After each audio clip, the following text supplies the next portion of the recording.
Selamat pagi, selamat berjumpa kembali saudara-saudara yang kekasih. Pagi hari ini kita kembali akan membaca firman Allah. Sama-sama kita baca di dalam kitab Daniel pasalnya yang ke-6. Kita akan baca ayat 10 dan ayat yang ke-11. Sebab itu Raja Darius membuat surat perintah dengan larangan itu, demi didengar Daniel bahwa surat perintah itu telah dibuat. Pergilah ia ke rumahnya. Dalam kamar atasnya ada tingkap-tingkap yang terbuka ke arah Yerusalem. 3 kali sehari ia berlutut berdoa serta memuji Allahnya, seperti yang biasa dilakukannya. Puji Tuhan, saudara-saudara yang kekasih, dalam ayat yang ke-10, sebab itu Raja Darius membuat surat perintah dengan larangan itu. Larangan apa, saudara-saudara?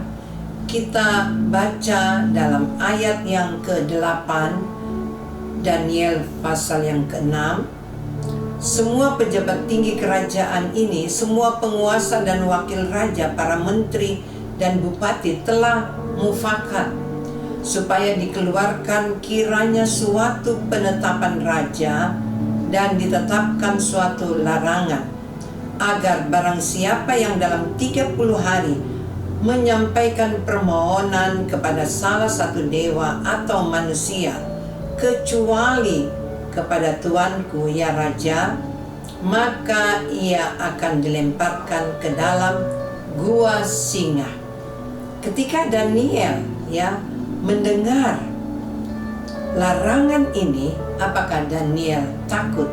Tidak, saudara-saudara. Dalam ayat yang ke-11 tadi kita baca, ketika Daniel mendengar undang-undang yang telah ditetapkan oleh Raja Darius, dia tidak takut. Tetapi dalam ayat yang ke-11 justru Daniel masuk ke kamarnya, dan di kamar dia datang bertelut, dia berdoa serta memuji Allah, dan dikatakan seperti yang biasa dilakukannya. Jadi Daniel beribadah kepada Tuhan, dia bertekun seperti biasa yang ia lakukan. Walaupun ada ancaman, tapi Daniel tidak takut. Mengapa? Mari kita lihat. Karena kehidupan Daniel begitu dekat dengan Allah. Daniel percaya kepada Allah. Sebab itu ditulis di sini, dia berlutut berdoa memuji Allah seperti yang biasa dilakukannya. Berarti Daniel dalam beribadah selalu tekun, selalu setia, dan dia tidak takut dengan ancaman. Saudara-saudara yang kekasih, kita lihat kehidupan dari Daniel. Mari kita belajar dari Daniel. Ketika ada ancaman, dia tidak takut, karena memang kehidupannya begitu dekat dengan Tuhan. Keseharian yang ia lakukan selalu beribadah, dia percaya kepada Allah. Sebab itu ketika dia mendengar ancaman itu, larangan untuk beribadah, dia justru datang beribadah, datang kepada Tuhan. Inilah contoh bagaimana orang-orang yang taat kepada Tuhan, yang dekat dan selalu setia beribadah kepada Tuhan. Dengan perbuatan tekun yang kita lihat yang dilakukan oleh Daniel, dia menyembah, dia memuji Tuhan, dia berdoa. Ini yang dia lakukan. Saudara-saudara, mari kita lihat contoh yang terdapat di dalam Kisah 16, Kisah Rasul 16 ayat 24 dan ayat yang ke-27. Bapak Ibu boleh baca bagaimana satu peristiwa ketika Rasul Paulus dan Silas di penjara. Mereka hanya memuji Tuhan. Dengan memuji Tuhan terjadi gempa di penjara. Dan ketika mereka memuji Tuhan, ada orang-orang hukuman yang lain yang ada di penjara. Mereka juga mendengar pujian penyembahan dari Rasul Paulus dan Silas. Ketika terjadi gempa, terbuka pintu-pintu penjara. Bahkan bukan hanya pintu-pintu penjara, kalau kita baca bahkan dikatakan segala belenggu-belenggu ya itu terlepas, dan semua orang-orang hukuman yang ada di penjara ya terlepas belenggu mereka. Nah, di sini kita lihat kehebatan orang percaya luar biasa ketika memuji Tuhan. Ada perkara-perkara yang luar biasa terjadi ketika kita menyembah, memuji Tuhan dengan luar biasa. Di dalam Yohanes pasal yang keempat, kita lihat apa yang dikatakan, menyembah dengan perbuatan yang benar. Yohanes pasalnya yang keempat, saya akan baca ayat 23 dan ayat yang ke-24. Tetapi saatnya akan datang dan sudah tiba sekarang, bahwa penyembah-penyembah benar akan menyembah Bapa dalam roh dan kebenaran. Sebab Bapa menghendaki penyembah-penyembah demikian. Allah itu roh, dan barang siapa menyembah Dia harus menyembahnya dalam roh dan kebenaran. Puji Tuhan, ini ciri-ciri kehidupan orang benar. Ya, bagaimana kita sebagai orang benar? Dikatakan dalam ayat yang ke-24, Allah itu roh, dan barang siapa menyembah Dia harus menyembahnya dalam roh dan kebenaran. Maka kita lihat campur tangan Tuhan luar biasa. Ya, ada masalah, ada tantangan, Tuhan pasti membela, Tuhan pasti pelihara. Dalam ayat yang dalam kitab Daniel kita lihat bagaimana pembelaan Allah kepada Daniel, ya. Ketika Daniel harus dilempar di dalam gua singa, apakah Daniel mati? Ternyata disitulah keajaiban. Tuhan nyatakan kepada Daniel perlindungan pertolongannya, dan Raja Darius dapat saksikan bahwa Daniel tidak bersalah. Daniel tetap menyembah Allahnya, dan Allahnya itu hidup yang menolong, menjaganya. Kita baca dalam ayat yang ke-23 Daniel pasal 6, 22 dan 23. Lalu kata Daniel kepada raja, "Ya raja, kekalah hidupmu.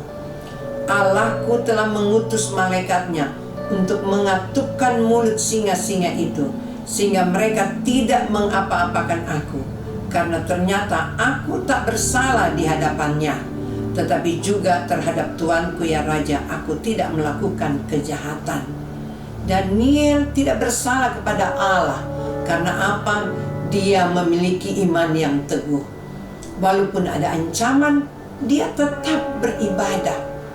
Nah, disinilah kita lihat bahwa Daniel katakan ya bahwa dia tidak bersalah di hadapan Tuhan, dan juga terhadap tuanku raja, aku tidak melakukan kejahatan. Ketika raja mendengar jawaban dari Daniel, raja bersukacita. Kita baca dalam ayat yang ke-24. Lalu sangat sukacitalah raja, dan ia memberi perintah supaya Daniel ditarik dari dalam gua itu. Maka ditariklah Daniel dari dalam gua itu, dan tidak terdapat luka apa-apa padanya, karena ia percaya kepada Allahnya. Luar biasa. Ketika kita percaya sungguh, walaupun ada ancaman, saat-saat ini kita sebagai orang beriman, anak-anak Tuhan, seolah-olah ada dalam ancaman. Ada rasa ya ketakutan melihat kondisi keadaan zaman sekarang. Tapi sebagai orang yang beriman, Ketika kita hidup benar, kita tidak perlu takut, sebab ada Allah yang memberikan perlindungan kepada kita semuanya. Nah, cerita ini kita lihat apa ya yang terjadi selanjutnya. Dalam ayat yang ke-25, Daniel pasal ke-6, Raja memberi perintah, lalu diambillah orang-orang yang telah menuduh Daniel, dan mereka dilemparkan ke dalam gua singa, baik mereka maupun anak-anak dan istri-istri mereka.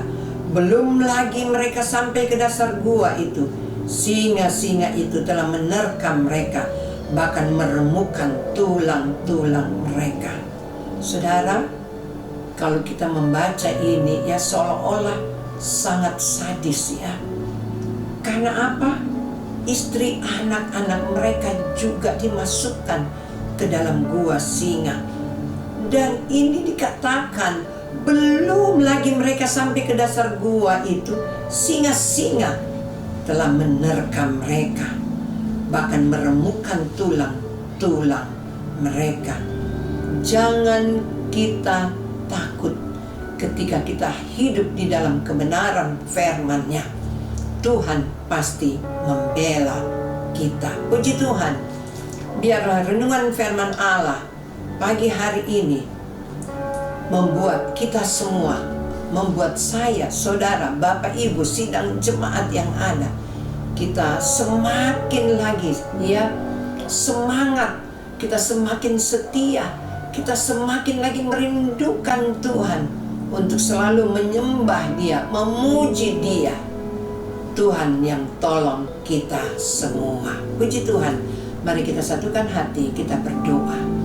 Bapa kami yang ada di dalam kerajaan sorga, kami berterima kasih, bersyukur kepadamu buat lawatan Engkau melalui kebenaran firman-Mu, untuk selalu mengingatkan kepada kami bahwa sebagai orang yang beriman, sebagai orang yang percaya, sebagai orang benar, kami tidak perlu takut, kami tidak perlu khawatir, bahwa Engkau ada beserta dengan kami. Walaupun mungkin ada ancaman, tapi sungguh pembelaan-Mu akan nyata bagi kami sebagai gereja-Mu di akhir zaman ini. Mari ya Tuhan, kami mohon pada saat ini, memberikan kami kekuatan-Mu, memberikan kami Allah Roh Kudus-Mu, supaya dimanapun kami berada, kami tetap kuat di dalam Engkau. Kami tetap setia kepadamu ya Tuhan, sehingga melalui keberadaan kami, orang lain dapat melihat bahwa Engkau Tuhan tidak pernah meninggalkan kami. Engkau ada beserta dengan kami. Sebab itu ya Tuhan, di hari yang baru ini, Engkau tolong umat-umat-Mu yang membuka usaha, bahkan yang sedang bekerja, juga dalam bersekolah, karir mereka. Engkau tolong ya Tuhan, Engkau yang memberkati, bahkan Engkau yang membuat mereka semua berhasil. Terpuji hanya bagi nama-Mu ya Tuhan. Inilah yang menjadi doa kami pada saat ini, bersyukur kepadamu ya Tuhan. Di dalam nama Tuhan kami Yesus Kristus. Haleluya. Amin. Puji Tuhan. Tuhan Yesus memberkati.